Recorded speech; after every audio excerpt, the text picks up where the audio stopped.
Nutrição, aqui é a professora Mariana Said. Na aula de hoje, a gente vai estudar a estrutura do DNA. Então, acompanha aqui comigo nos slides.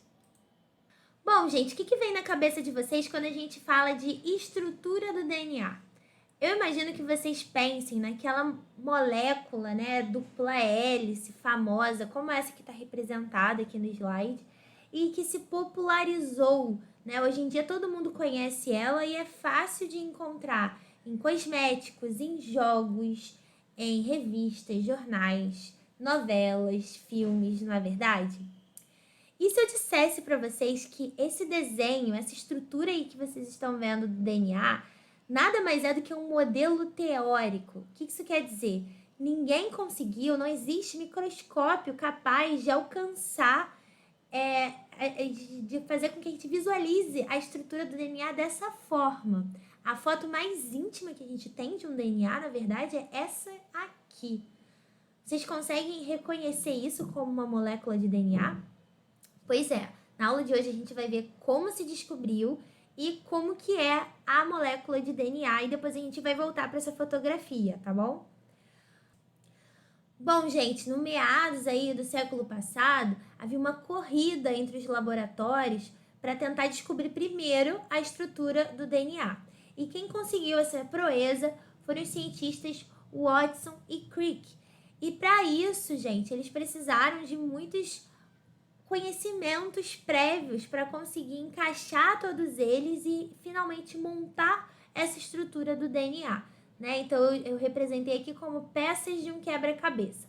A primeira peça que eu vou trazer que foi importante para o trabalho deles foi que o DNA já era sabido que o DNA era o material genético da célula, ok?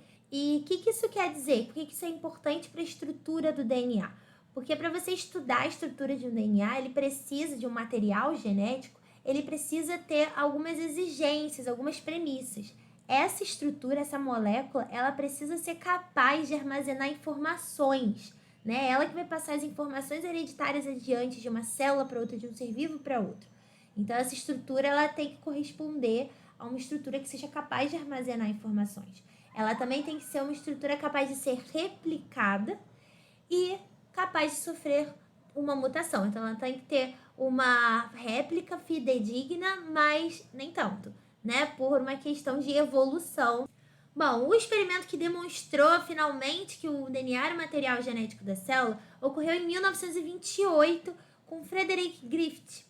O Griffith, ele fez o seguinte experimento. Ele trabalhou com camundongos e bactérias, as Streptococcus pneumoniae, que tinham duas linhagens. A linhagem S, que possuía essa cápsula de polissacarídeo e era virulenta, o que isso significa? Que quando inoculada no ratinho, no camundongo, ela causava a morte dele, né? Fazia com que ele ficasse doente e ele morria. E tinha uma outra linhagem, que era a linhagem R, que não tinha essa cápsula e não era virulenta. Ou seja, quando inoculada no camundongo, ele não acontecia nada, ele não morria. Beleza? Bom, gente, ele fez o seguinte. Ele pegou, o Griffith, essas células da linhagem S, que eram virulentas, e matou elas, ferveu elas com calor e inoculou no ratinho para ver o que acontecia, né? Essas bactérias, elas causam doença. Será que se eu ferver elas ainda assim vão causar doença? Quando elas foram inoculadas, viram que o ratinho sobrevivia, que o camundongo sobreviveu. Por quê? Porque a bactéria tá morta, né? Tá toda lisada, as moléculas dela estão todas soltas, então ela não vai causar doença. E aí ele fez uma combinação curiosa. O que ele fez? Ele pegou esse extrato dessas bactérias mortas que causam doença, né? Então ele pegou linhagem S morta e misturou com linhagem R viva, tá? Então ele pegou as bactérias da não virulenta vivas, misturou com as virulentas mortas. Quando ele inoculava no ratinho, o que acontecia? O camundongo morria. E mais ainda, quando ele recuperava essas células, né, do cadáver ali do camundongo, ele via que essas células tinham uma cara, tinham um fenótipo de linhagem S. O que será que aconteceu, gente? Será que a linhagem S ressuscitou? Será que a R se transformou na S? O que será que aconteceu? Ele evidenciou, né, em 1928 a transformação das bactérias. As bactérias, elas têm a capacidade de absorver o DNA do meio e integrar com o DNA delas. E isso se chama transformação. Então, o que aconteceu? As bactérias da linhagem R absorveram o DNA que estava lá solto da S e pegaram algumas informações genéticas dela, né? Pegaram aí a informação fenotípica da produção da cápsula, viraram virulentas, ok? Então, não é que uma se transformou na outra. Elas absorveram partes do DNA da morta e carregaram aí novas informações genéticas para elas, ok? Bom, mas isso, gente, isso evidenciou, a conclusão foi, existia moléculas nesse extrato das bactérias mortas que foi absorvida pelas bactérias vivas. Agora, que isso foi o DNA, eu tô contando aqui pra vocês que foi o DNA, mas eles não sabiam que era o DNA. Podia ter sido alguma proteína, algum lipídio. Como é que eles fizeram para descobrir qual foi a molécula que carregou a informação genética da morta para viva? Uma segunda etapa do experimento foi essa aqui, ó. Então, eles pegaram o extrato da linhagem S e trataram com algumas enzimas que destruíam alguma molécula. Então, por exemplo, primeiro eles destruíram os polissacarídeos, que são os açúcares, juntaram, né, o extrato da morta com os açúcares destruídos com as bactérias vivas não virulentas. E o que acontecia? O ratinho, o camundongo, continuava a morrer. Ou seja, não eram os açúcares que estavam passando a informação genética, porque a gente tirou os açúcares e ele continuou morrendo.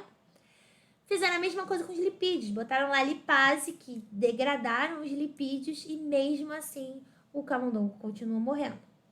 Fizeram isso com RNA, destruíram o RNA e o camundongo continua morrendo. Fizeram isso com as proteínas. As proteínas eram as candidatas principais na época que se achavam que era um material genético, né? Por sua complexidade, né? Tem 20 tipos de aminoácidos. Os ácidos nucleicos não, os ácidos nucleicos só tem 4 tipos de nucleotídeo. Então, assim, as pessoas não davam muita fé no DNA. Achavam que era mais a proteína. Esse experimento aqui mostrou que não, que era sim o DNA. Por quê? Botaram proteases lá para destruir as proteínas do extrato e mesmo assim o ratinho morreu. A informação genética ainda estava sendo passada, mesmo com as proteínas sendo destruídas. Finalmente botaram DNase, né? Enzimas que destruíam DNA. E aí sim, o ratinho camundongo sobreviveu. Porque ao destruir o DNA, você vai destruir, então, essa passagem de informação genética para a bactéria viva, lá, que é não virulenta, e ela não vai causar doença, tá certo? Então, essa conclusão do experimento foi que o DNA é a molécula herdada. E que os genes são feitos de DNA. Outros experimentos foram feitos para confirmar isso, tá? Mas esse foi o experimento principal dessa descoberta.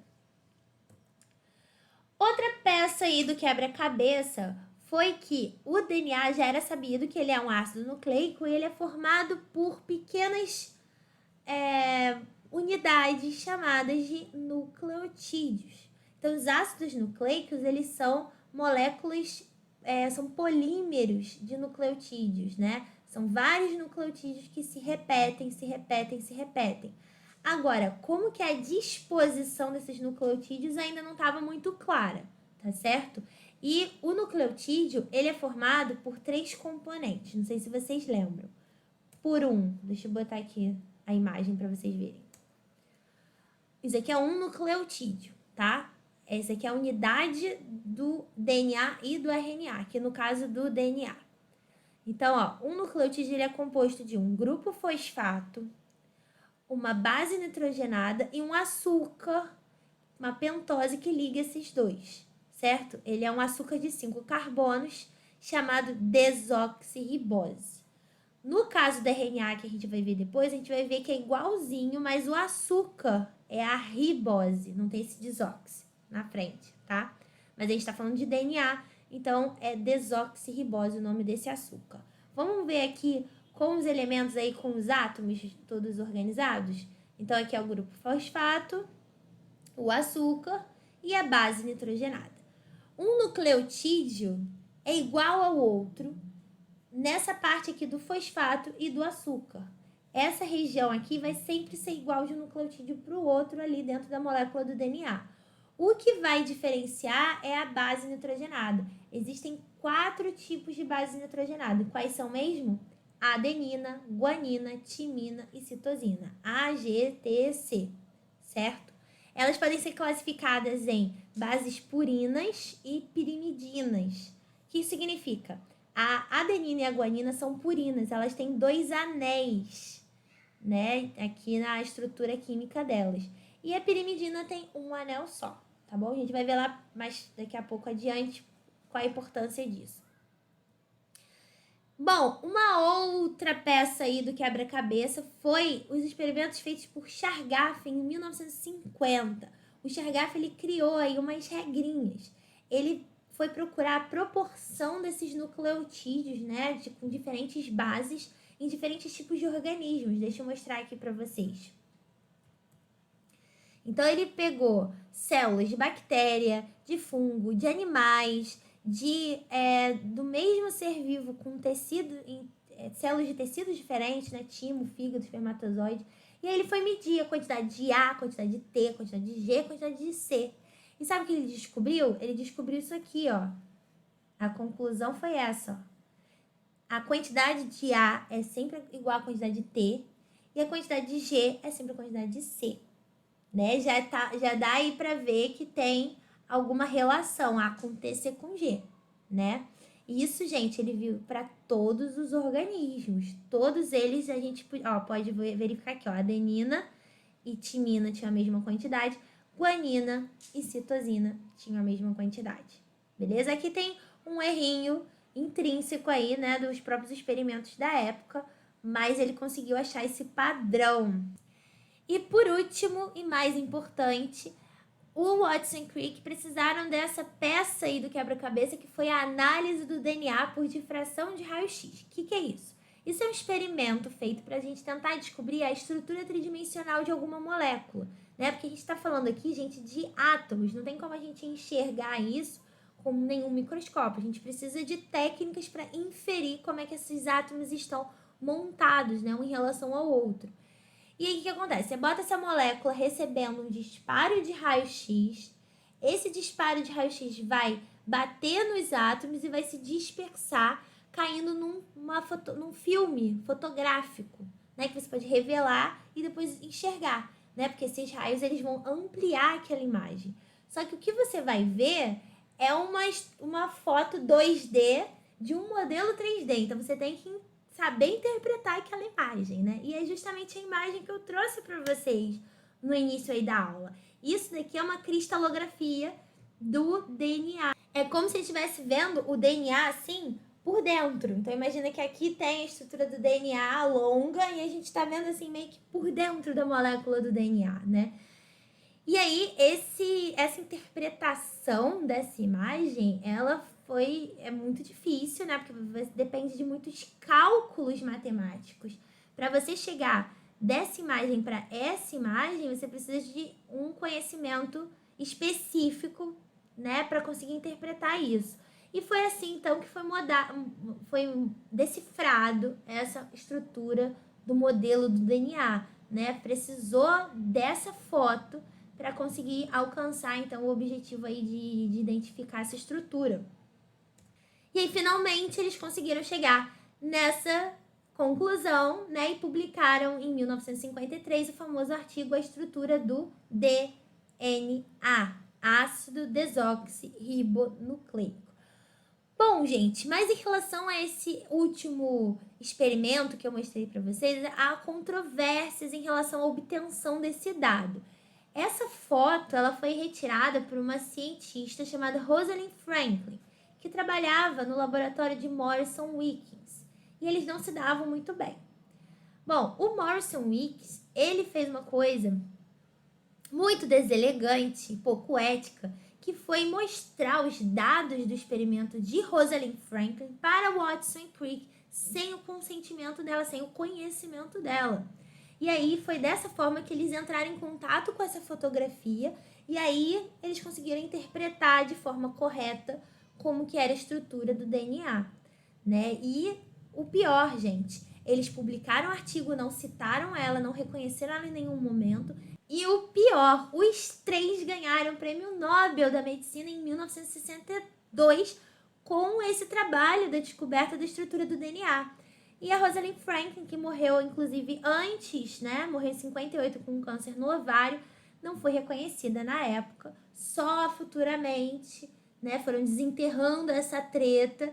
E isso é um clássico caso de machismo na ciência, né? Fica aí a pergunta, será que se seria tão desrespeitada da forma que ela foi? Será que é coincidência, né? Que ela daí dos personagens dessa história é a única mulher? Inclusive, cartas desenterradas aí do Morrison Weeks, ele mostrou que ele escreveu esse tipo de citação aí, ó. Espero que a fumaça de bruxaria saia logo das nossas vidas.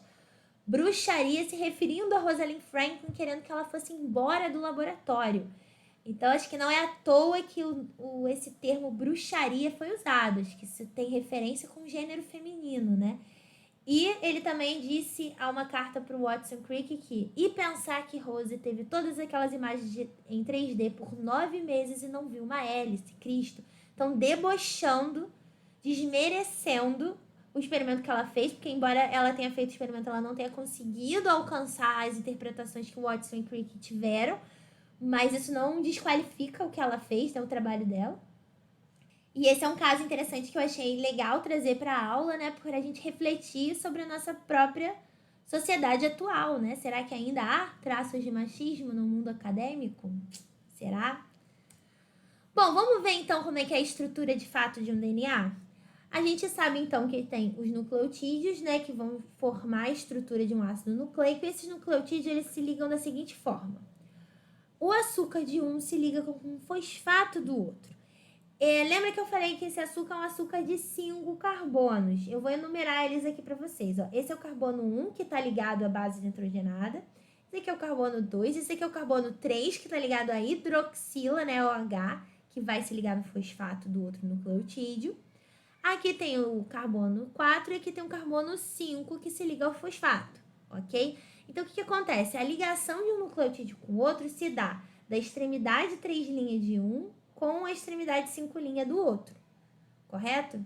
Conseguiram visualizar que o 5', então, ele está ligado ao fosfato e o 3' ao OH, beleza?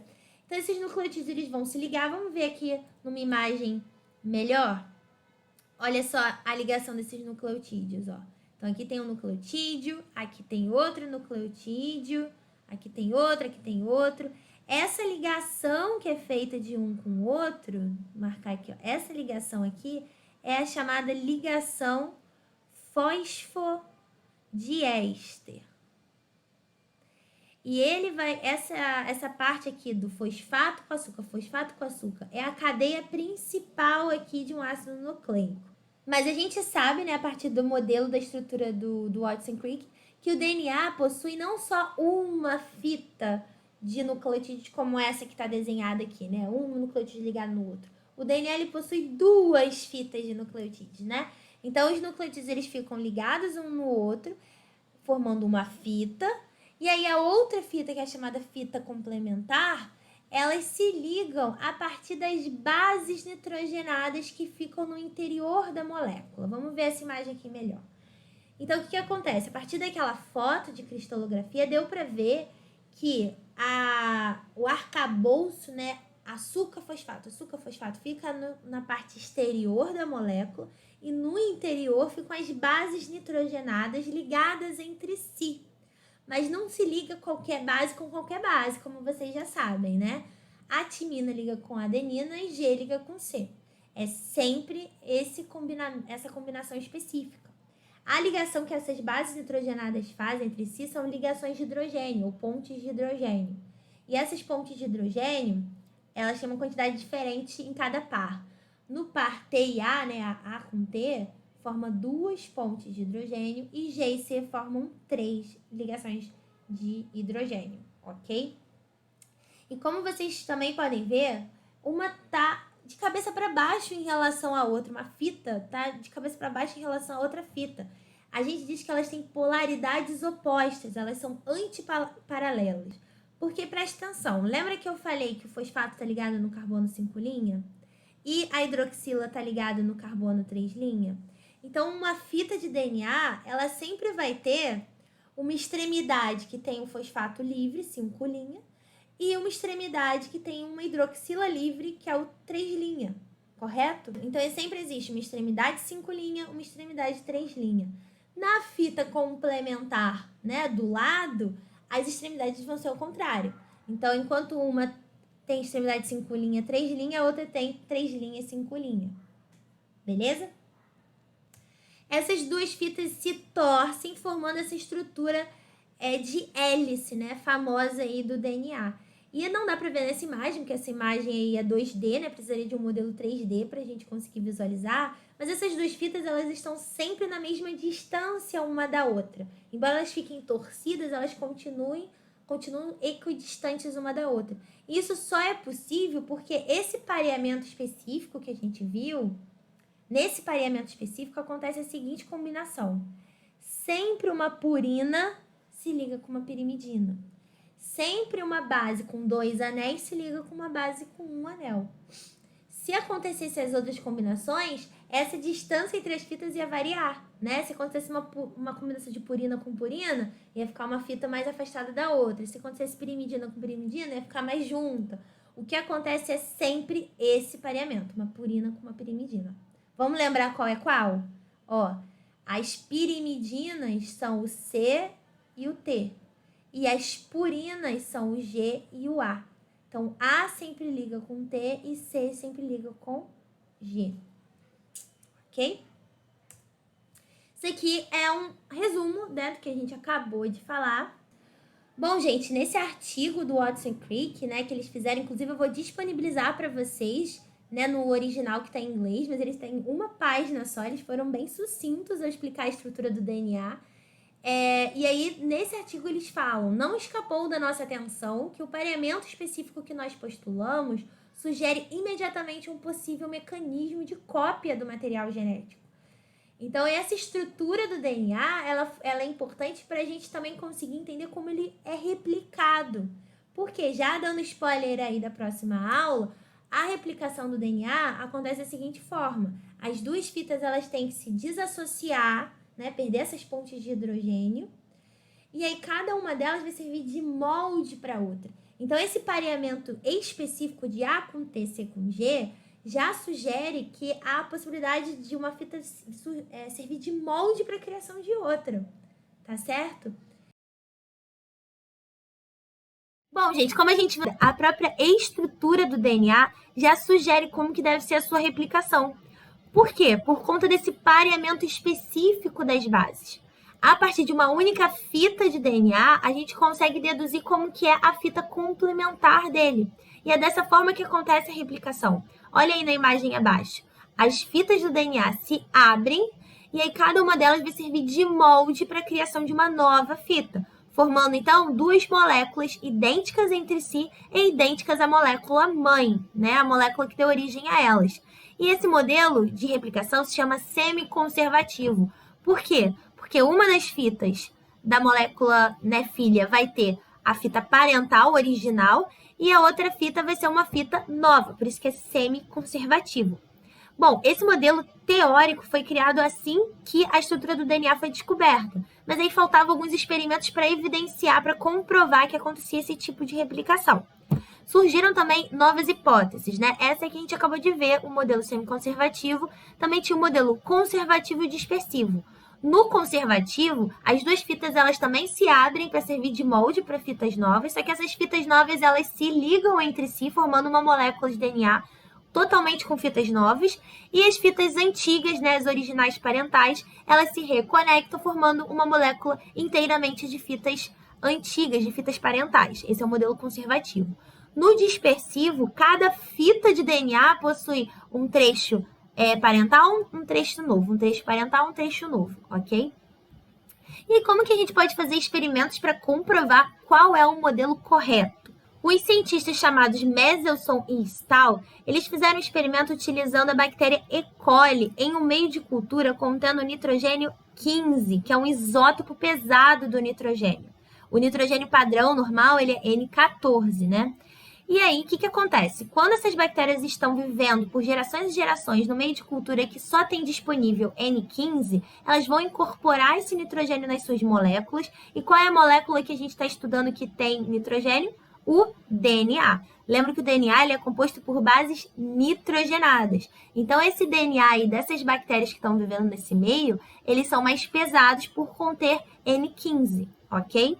E aí, depois de várias gerações, eles passaram essas bactérias para um meio de cultivo com nitrogênio 14, mais leve. E aí, dessa forma, eles vão conseguir medir, através da densidade do DNA, qual é a fita parental do DNA e qual é a fita nova do DNA, certo? E como que a gente pesa esse DNA? A partir de centrifugação. Então, o DNA ele é extraído dessa amostra, centrifugado, e na centrifugação, né, devido à força centrípeta, tudo que for mais denso vai mais para baixo e o que for menos denso vai ficar mais em cima, ok?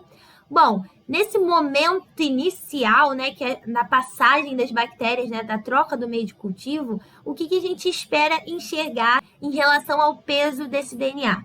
Então, vamos lá. Eles pesaram esse DNA, né, eles viram a densidade desse DNA no momento inicial, na primeira geração e na segunda geração dessas bactérias. Então, vamos lá. No momento inicial dessa passagem, a gente espera que o DNA seja mais denso, né? Por quê? Porque todas as moléculas, todas as fitas de todas as moléculas do DNA possuem N15.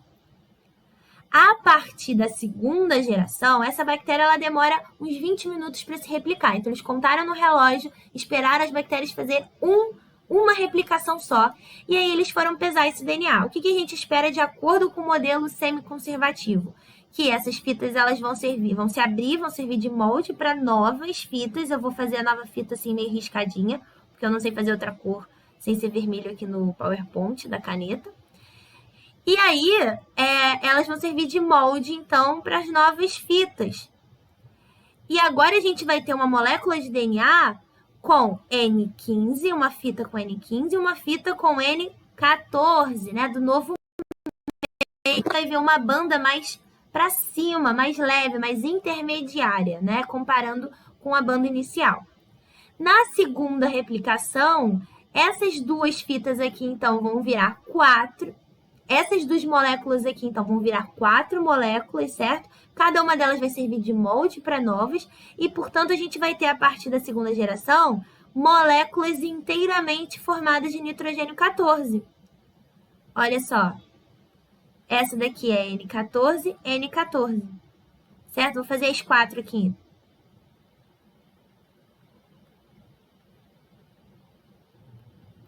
Então, a gente ainda tem moléculas com peso intermediário, né? Que tem N15 e N14.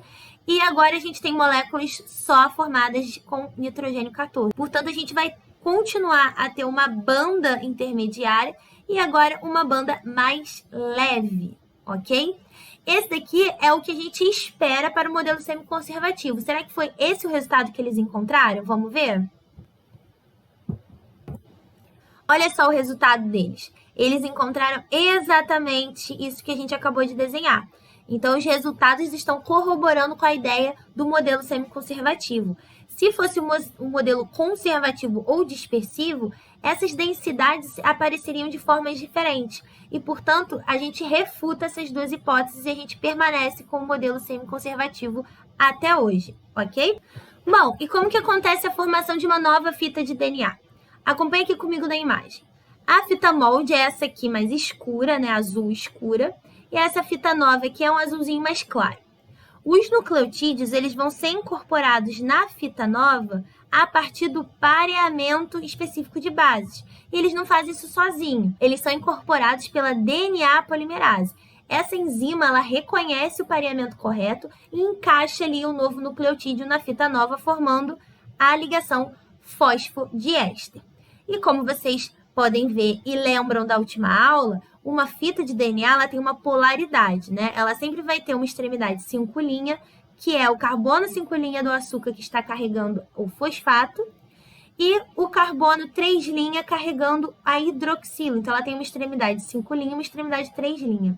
A DNA polimerase, ela só consegue encaixar um novo nucleotídeo a partir da extremidade 3' Ela não consegue encaixar um novo nucleotídeo por aqui, por um fosfato livre. Ela precisa de uma hidroxila livre para fazer o seu trabalho.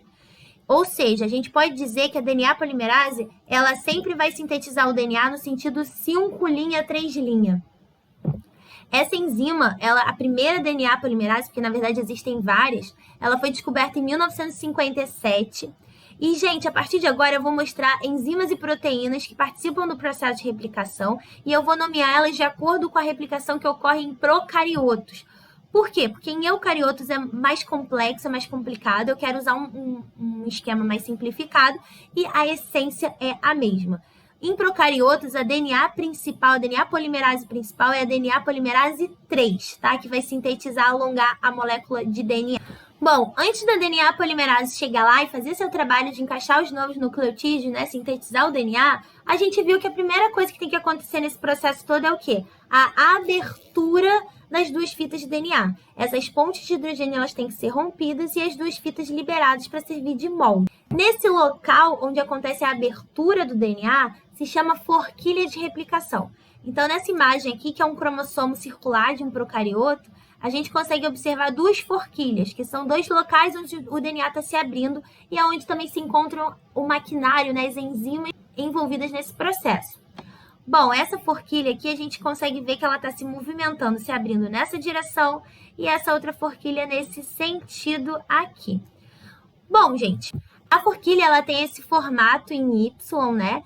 E aí, gente, a DNA polimerase ela vai acompanhar o sentido do movimento da forquilha. Então, no caso aqui da minha forquilha zíper, ela vai acompanhar o movimento para baixo da forquilha, né? Na imagem aqui, como vocês estão vendo, o movimento da forquilha é para cá. Então, a DNA polimerase, ela tá aqui, né? E ela vai acompanhar o movimento da forquilha. Só que acontece um problema aí nesse processo. Por quê? A DNA polimerase, ela vai ao mesmo tempo sintetizar, ela tem dois braços, ela vai sintetizar as duas fitas ao mesmo tempo, nesse sentido da abertura da forquilha. Só que a gente não acabou de ver que a DNA polimerase só consegue sintetizar em um sentido, que é o sentido 5', 3'? E vocês lembram da aula passada que cada uma das fitas do DNA, eles possuem extremidades opostas, enquanto essa daqui é 5', 3', a complementar do lado é 3', 5'.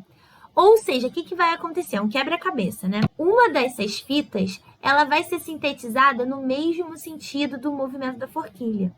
A outra fita, ela precisa ser sintetizada no sentido oposto do da forquilha. Então, uma fita, ela consegue sintetizar no mesmo sentido que ela está andando, e a outra fita, ela precisa sintetizar no sentido oposto que ela está andando.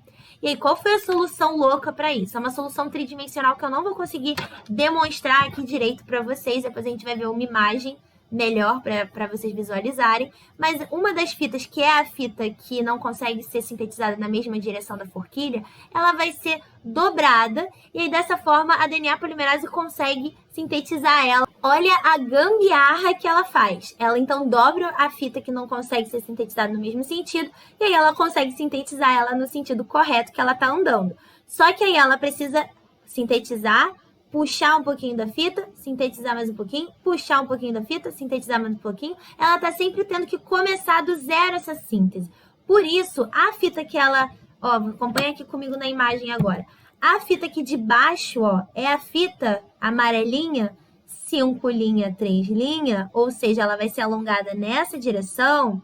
Essa fita aqui é a fita que eu falei para vocês que ela é sintetizada no mesmo sentido da forquilha. O nome dessa fita é fita contínua ou fita líder.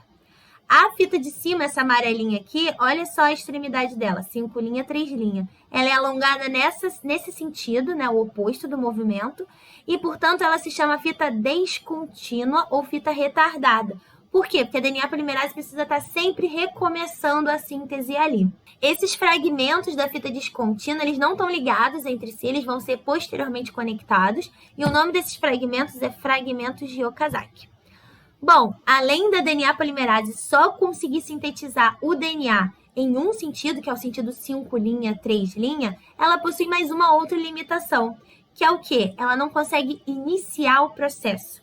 ela precisa da ajuda de uma enzima chamada primase para botar os primeiros nucleotídeos da fita nova. Ela consegue alongar uma fita pré-existente, mas ela não consegue começar uma fita, entende? Então, a primase vai chegar lá, vai colocar alguns nucleotídeos para DNA polimerase 3, no caso aí dos procariotos, fazer o seu trabalho e alongar toda a fita de DNA.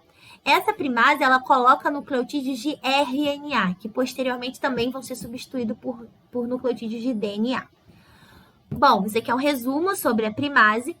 E aí, gente, o que acontece? Lembra que tem uma fita que é a fita contínua e tem a outra fita que é a descontínua. Na descontínua, esse processo da primase chegar lá, colocar o iniciador, vai ter que estar sempre acontecendo, porque a DNA polimerase ela está sempre começando a síntese nessa fita, formando os fragmentos de Okazaki.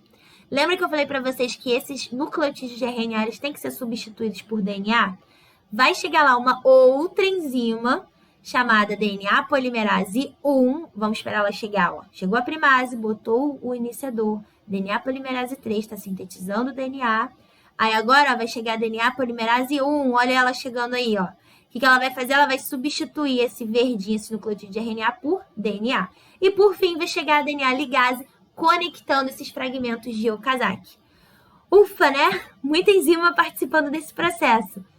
Vocês não viram nada. Olha só, isso aqui é um resumo do que a gente acabou de ver. Olha só quantas proteínas e enzimas participam, além dessas que eu falei para vocês. Quais são as que a gente já falou mesmo? A gente acabou de falar da DNA polimerase 3, que é a principal, que catalisa, né, a reação aí de síntese do DNA.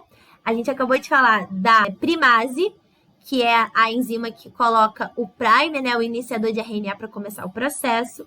A gente viu a DNA polimerase 1, que vai substituir esse primer de RNA por DNA.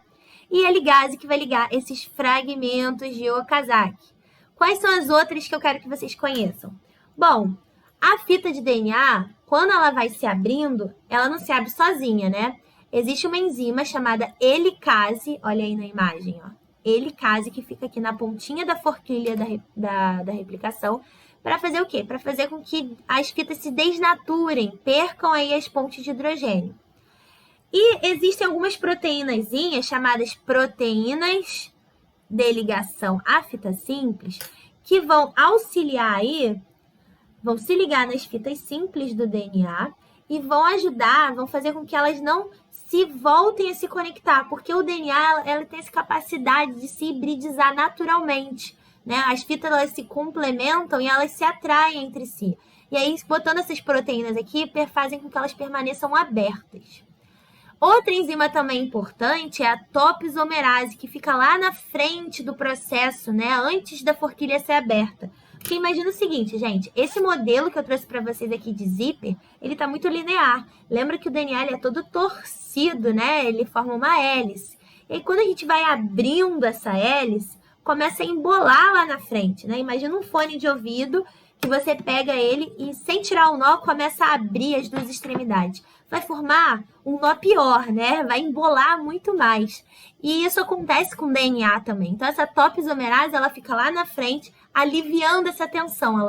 Ela quebra uma fita de DNA, dá uma volta, religa, ela dá um jeito lá para o DNA, então, não se danificar, ok? Existe uma outra proteína aqui também, que é um grampo, que segura a DNA polimerase na fita de DNA para ela não se soltar, tá? Repara, gente, que isso tudo aqui é a DNA polimerase 3. Ela tem dois braços, um para uma fita que é a fita líder, outro para outra fita que é a fita retardada. Vocês estão conseguindo ver que a fita retardada, né, ou descontínua, ela dá aquela volta que eu falei para vocês, aquele loop? Isso tudo por quê? Porque a enzima só consegue sintetizar 5 linhas, 3 linhas, tadinha. Ela precisa fazer essas gambiarras todas para conseguir dar certo a replicação do DNA. Ufa, quanta coisa, né? Agora a gente vai ver junto um vídeo que está disponível no YouTube desse processo todo que a gente viu da replicação do DNA. E aí vai ser mais fácil de a gente conseguir visualizar porque é uma animação em 3D. Então vamos lá ver o vídeo?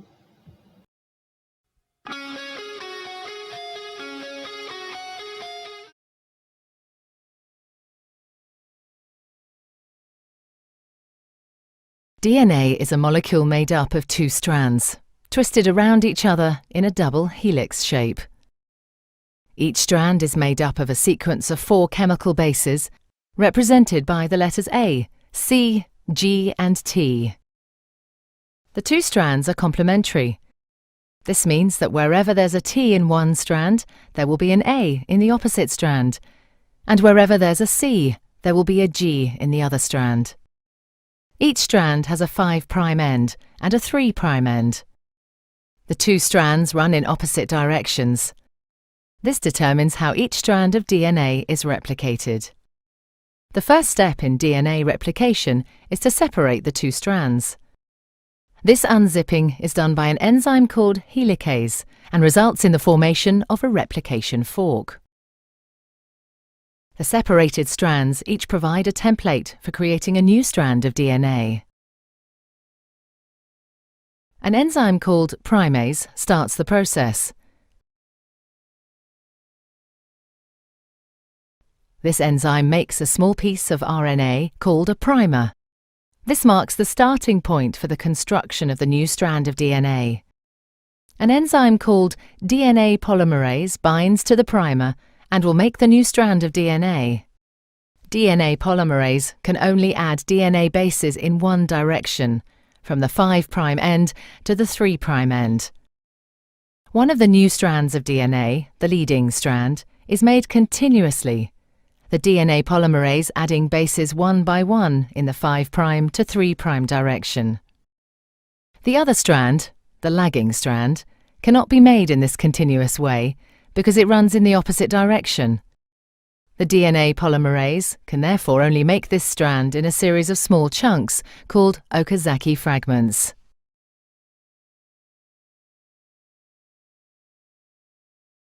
Each fragment is started with an RNA primer. DNA polymerase then adds a short row of DNA bases in the 5' to 3' direction.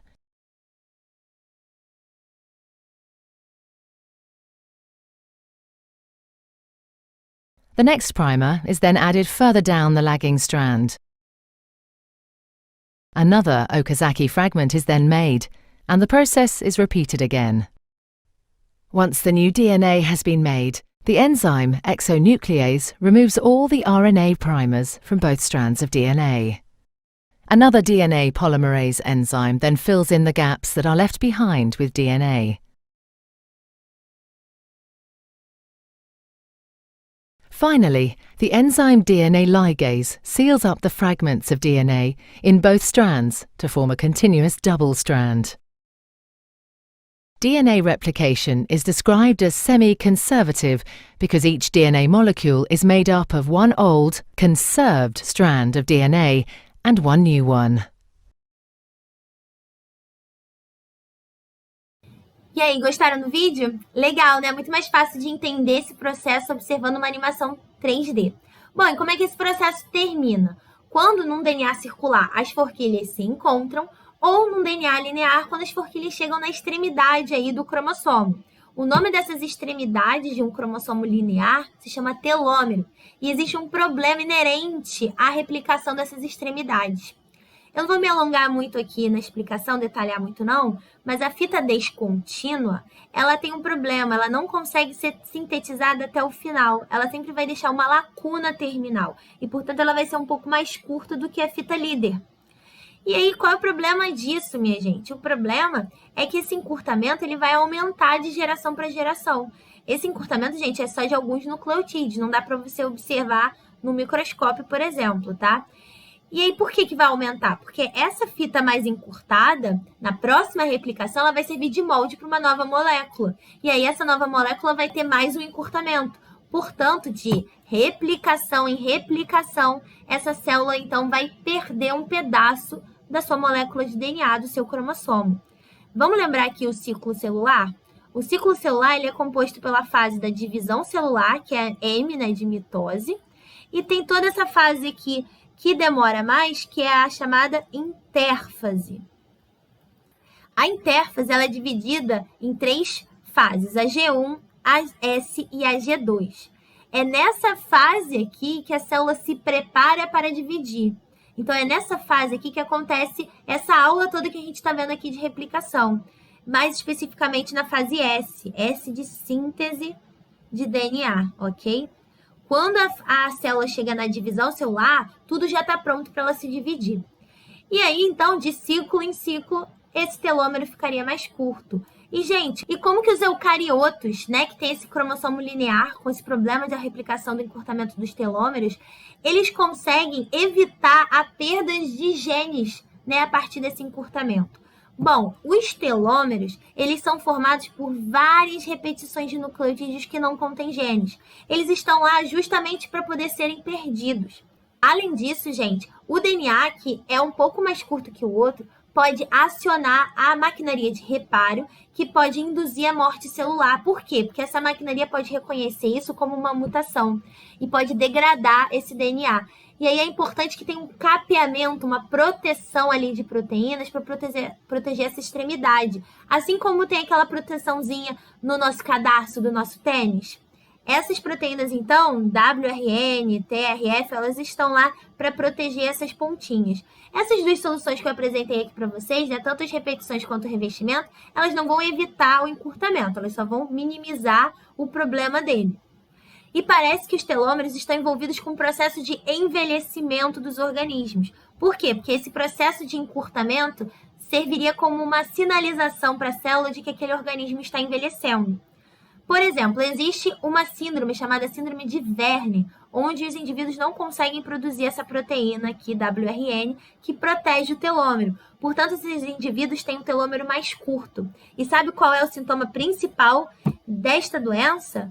É o envelhecimento precoce. Então, repara aqui, essa moça que tem essa síndrome, ela tem 15 anos, repara como ela ficou aos 48 anos, ok? Isso por quê? Porque ela tem telômeros mais encurtados. Mas, gente, quer dizer então que o meu gameta que eu vou enviar para o meu filho vai ter um DNA mais curto?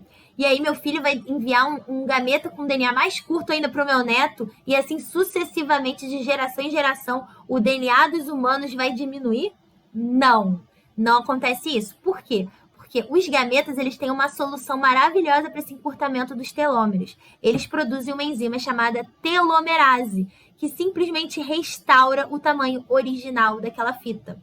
Ah, e por que a gente não faz isso em todas as células do nosso corpo? Porque a telomerase é inativa na maior parte das células somáticas humanas. Vocês lembram o que são células somáticas? Células somáticas são as células do nosso corpo, né? São todas as células do nosso corpo, menos as que vão dar origem aos gametas, que são as células germinativas. Então, as células somáticas quase não produzem telomerase, mas as germinativas produzem, e dessa forma a gente envia um gameta com DNA num comprimento máximo para os nossos filhos, ok? Garantindo, então, o tamanho do DNA da nossa espécie. Essa telomerase, ela está muito presente em plantas, isso explica talvez a longevidade aí delas, né? Elas conseguem viver por muito tempo.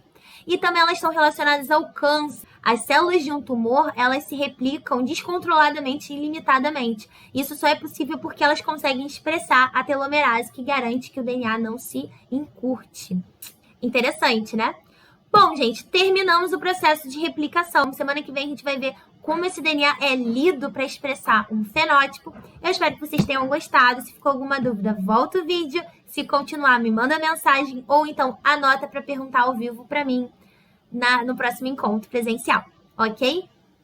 Beijo, galera!